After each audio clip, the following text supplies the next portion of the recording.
Two former Canterbury Earthquake Recovery Authority CERA officials attempted to use their positions for their own financial gain, and their actions will now be referred to the Serious Fraud Office.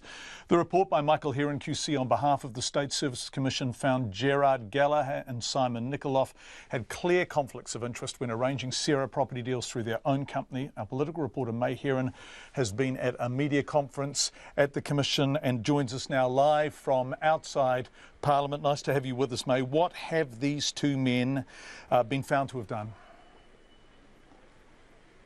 Well, these two were working at CERA, and now this was all during the Canterbury rebuild, of course. And while that was happening, they set up their own company on the site. This was their own private company, and through that company, they attempted to do some businesses with building owners. The problem was that some people thought they were acting for CERA. Now, there was a potential for personal gain here, and Mr. Gallagher and Mr. Nikoloff both said that there was a murky line, as in they had to have their own hands still in the whole private sector game while they worked for CERA.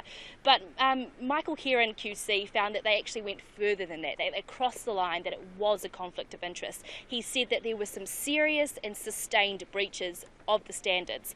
And the State Services Commissioner, Peter Hughes, went as far as to say that if these two were still working at CERA, he would have had them fired. And in fact, if it was up to him, these two would never work in a state service sector again. He's also referred this to the Serious Fraud Office just to see if anything criminal here happened. Here's Peter Hughes explaining why he did that. Firstly, these are very serious allegations. Secondly, they involve the opportunity for pecuniary gain.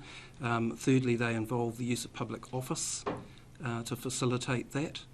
So they're very serious allegations, and the Serious Fraud Office is the appropriate authority. They have particular jurisdiction in this matter, and they have powers that I do not have as State Services Commissioner. And I want these matters investigated, and I've referred them to the Serious Fraud Office on that basis. Peter Hughes, speaking in fairly strong language for a man in his position, May. What are these people doing now? Well, Mr. Gallagher and Mr. Nikoloff were working for the Crown-owned building company Otakaro, which is a Christchurch company, but they've been stood down throughout the course of the investigation. Now, Otakaro put out a statement today. They said that Mr. Gallagher resigned last month and Mr. Nikoloff resigned just yesterday. Now, these two, they put out a statement as well as in response to the report. They said that they were cleared of any criminality and that those allegations were completely unfounded, and that they were found to be people of integrity. Now, when I saw this release, look, I put that to Michael Heron QC, and I said, these two say these things, is that correct? And Michael Heron said no. In fact, reading the report, clearly Mr. Heron says that there were aspects of what Mr. Nikoloff and Mr. Gallagher said that were plainly false, basically. Look, there was a third guy that was also investigated here. That guy was called Murray McCleverley. He was ultimately cleared, but they did find that he used poor judgment and that he should have also declared his dealings with this business on the site. He was the chair of both the Canterbury and South District Health Boards, and today he has also resigned from his position, basically citing that was the best thing to do.